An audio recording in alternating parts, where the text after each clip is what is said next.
Ebusia for me na Akroma higher for 1G. That's the basis of conscience and so because I the all the latest updates na yden. Abra na so in Yama would do I was H0t. Nema would do a cobiano or some circus or keeping us home with the beans already. Yen feigning chimney and candy one chairman. A former EC boss, a barbontin, a Ța₀t, a Osei, and barbontin, a Ľahakës. During the tenano, you who near ma or ye or a ECO.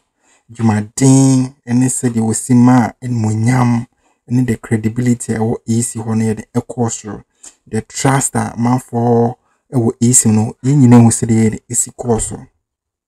Then there were barbontin case, a near ma or film on a near market. Threat threating power from the near market. Of threating, man for tatano, man for 10 warning. Just I know she probably in a go near the yes we would you could be on. No dear or catch a gun of winning I say. Elko 2024 no. Ubia Wijina police station where they was science over Bompire. Bompire Nanyan Sambru trim new baby a bedding, said over 2 banafa. No real no advice H0t pa. Watch near Mount on a year massa GD wo easy wedding a course. Watch there was is a H0t of level buano. And yes, I hear say a 2024 election cried a crucial election beer. And Ubia or ye Juma Hodano. And no nim said the city a grown from. Intinua barbontin the advice more than a school age H0t pa I catch a gun for you say. So much na mamon for elections in India grow. Young Koninkuti Ța₀t said broaden. You know how they say elections in Ghana can be very dangerous. And then really, around those times, tensions are quite high. Very delicate moments. People are very passionate about their political parties and whatnot. Were you or your family in danger around the time? Were you exposed to threats? There were threats? There were threats. Through the mail, through... Yeah, there were threats. And sometimes the security agencies will also call you and warn you. They'll do what? Call you and caution you that there are some threats. There are some threats. So be careful, yeah. How did your family take that? What were you going through at the time? My family had a very difficult time because I had young kids. And sometimes even in school, there'll be abuse. Even in school? Even in school. Because children are repeating what they've picked up from their parents. Yeah. Yeah. So my kids had a very difficult time. Was there actually a point that you thought, look, this is not worth it? Why am I going through this? Why am I putting my young children? Many times. Many times? Yeah. How did you console yourself that it was right to stay on? Oh, my family was very supportive. And they also recognized that this was for a season. And you know, all storms run out of water at some point. Yeah. So everybody was like, just be strong, let's get past this after the election. Yeah. The most important part of your tenure was December 7 elections, 2016. I remember how, you know, the pomp and pageantry, if I could put it that way. For those of you on the outside. Well, exactly. Why there was no pomp? There was no pomp. It was just work. So I cannot say I regret it. No, it was an absolute honor to serve. I did it to the best of my ability. And I'm proud of the work we did. You were unceremoniously removed from office. I think there was a lot of ceremony. How can you say all that drama was unceremonious? It was very ceremonial. Okay. Alexis. My goodness, Charlotte. Goodness. Okay. So you were ceremoniously removed from office. My due.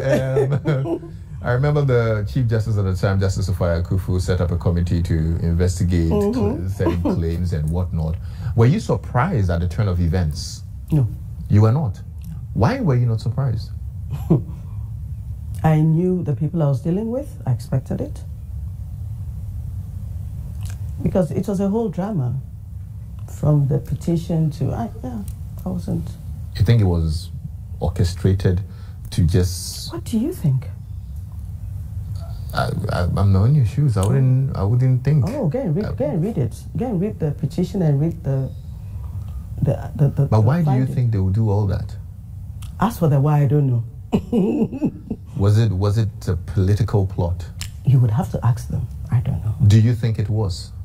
Oh, my thoughts will be in my book, which you keep trying to destroy. But I would just make need my a sales page. from my book. I just need a page. The book, I'll help you sell it. You have no idea. I'm very good at doing this in traffic. I understand. So help me with the page to. No. You ain't getting no pages. You don't think it was a political ploy to just get rid of you? I think a lot of things, but my thoughts will stay in my head until I'm ready to write them down. Okay. I even have a feeling. And there's no sneaky way you're going to use to get this information. No, I actually think you're not even going to write the book. Oh, I will write it. I don't think you're going to write the book. You sound like you're baiting there's a lot. No, I'm not. You sound like there's a lot that you would definitely not want to tell. No, that's not true. That's not true. I have 2 granddaughters. And because of them, I have decided I will write it. Even if it's just for them to read. Because I think that as women, there's a lot they can learn from my life story. Okay. So I will write it. But do you think your removal was unfair? Do you think it was fair? Even the whole concept of fairness and unfairness is very subjective. So based on your and what your thoughts are, do you think it was unfair? I'll answer in my book. All right, ladies and gentlemen, I think we need to end it's this a brick wall. And then introduce the book. Because at this point... You will read my book. I'm not trying to get, break the wall. You are. I'm just curious about really how you felt about it. Oh, you care? Of course I do. Oh. Come on, you have plants in your house. Oh. I'll definitely be sneaking in the backyard. I know you want them. I'll give you plants, don't worry. Yeah, that's true. But give me the answer as well. You're not going to get that answer. Do you think it was unfair? I'll answer in my book. Do you think you were treated fairly? The pettiness of it was excessive, no. Okay. Excessively petty and very unnecessary in my view. You seemed happy to let it go because you didn't fight it, if I can put it that way. It's a job, it's not my life. I mean, this is my 30th year of law practice. And I think I've had one of the most amazing legal careers. I've had the privilege of doing so many different things. I'm not going to let one job. I mean, it's just a job. And it was, and that's my attitude to this stuff. It's a job. It will have a beginning, it will have an ending. The ending may not be the way you anticipated, but it's an ending. Move on, there's so much more to do. Look, I could be selling plants tomorrow and I'll just be as happy. Titles and stuff don't really matter much to me, so. You did a lot of work in the sub-region when it comes to elections. From Nigeria, Liberia, Zimbabwe, and probably a few more. How similar are the landscapes when it comes to elections? Or different? The politicians are certainly the same.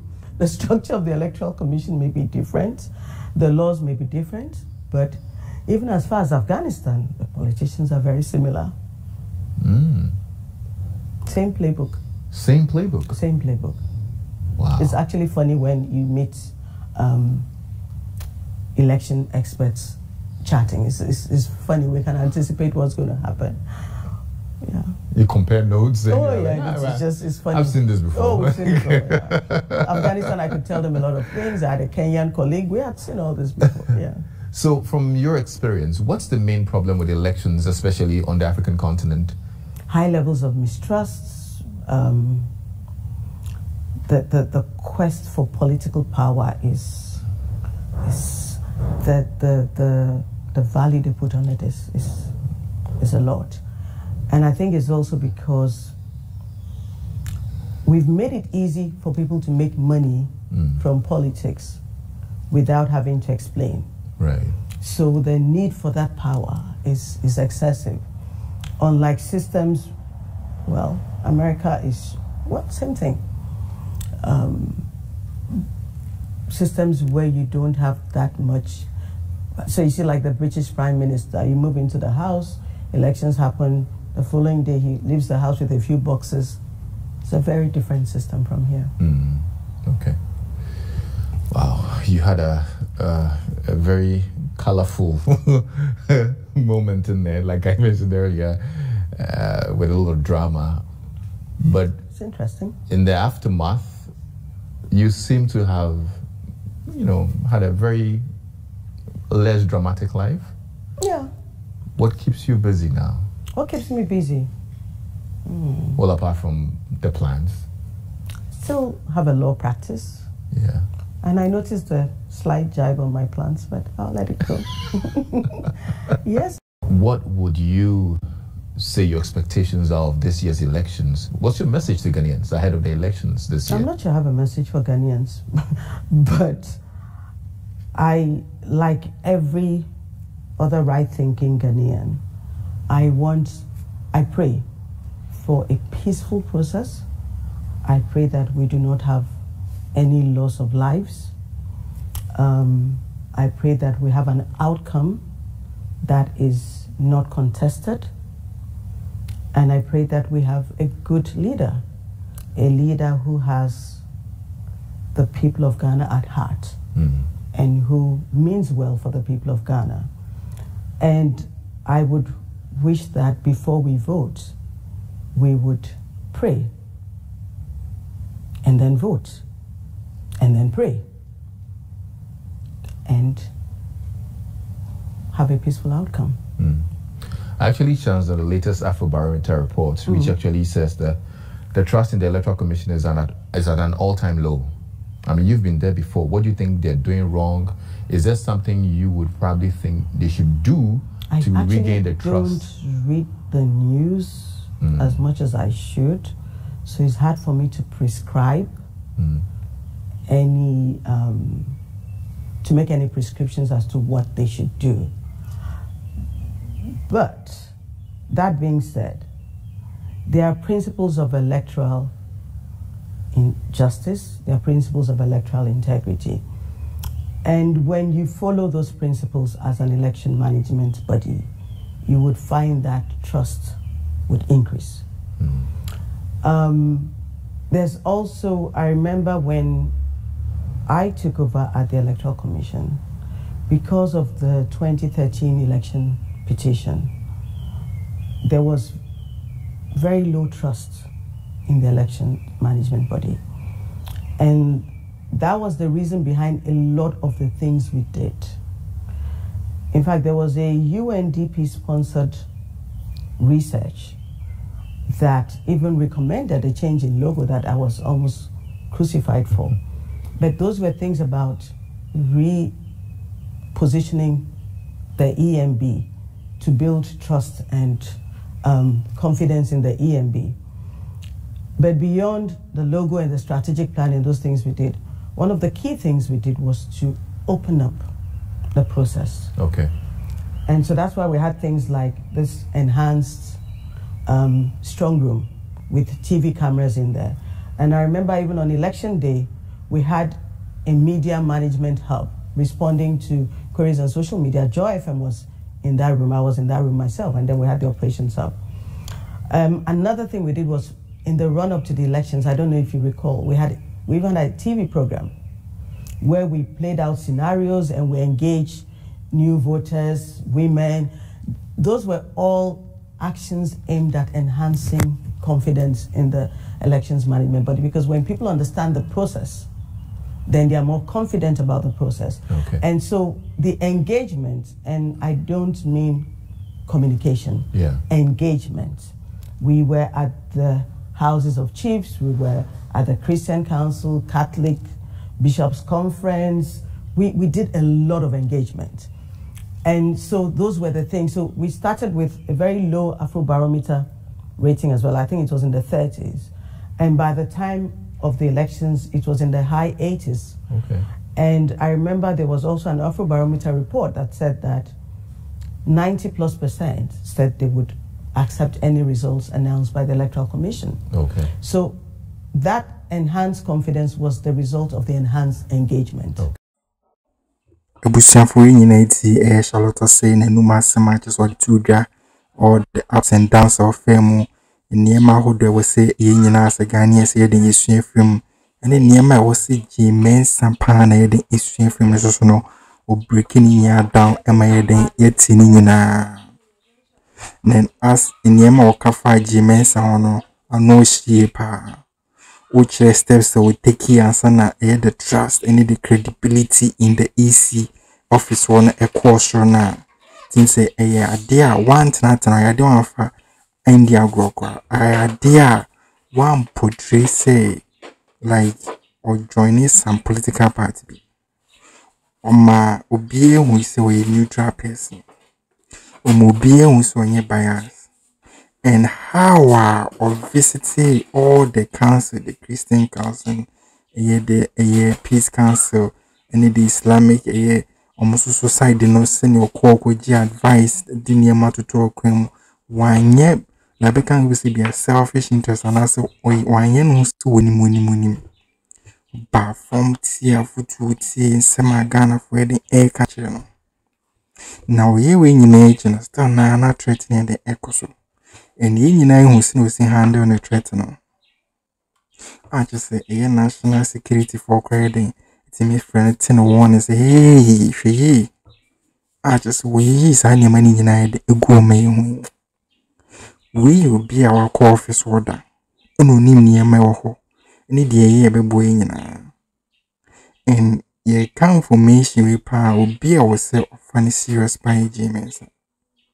Because it's the one who occupy that space and as office no. Inti ye hwe amani hunu a ye frem ne niema ye kom. Ene hita aba kurom na. Ko bie nya ya nkoye den ko na daso. Enso hwe process ye di ni free ho. Hu a de papa bia de boni bia ye. Enso yes to ne den ye ni free ho. Eno wuti ni kasema bibie no say ne yo.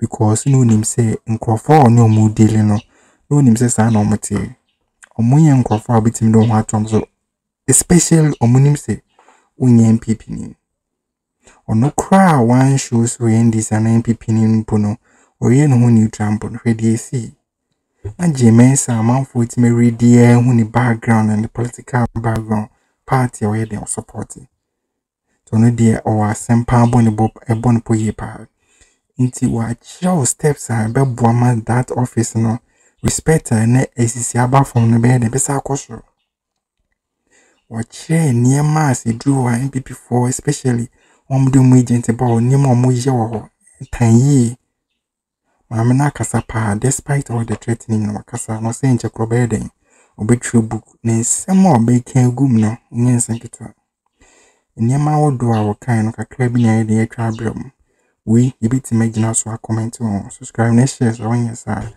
now you are so the inside ke behind the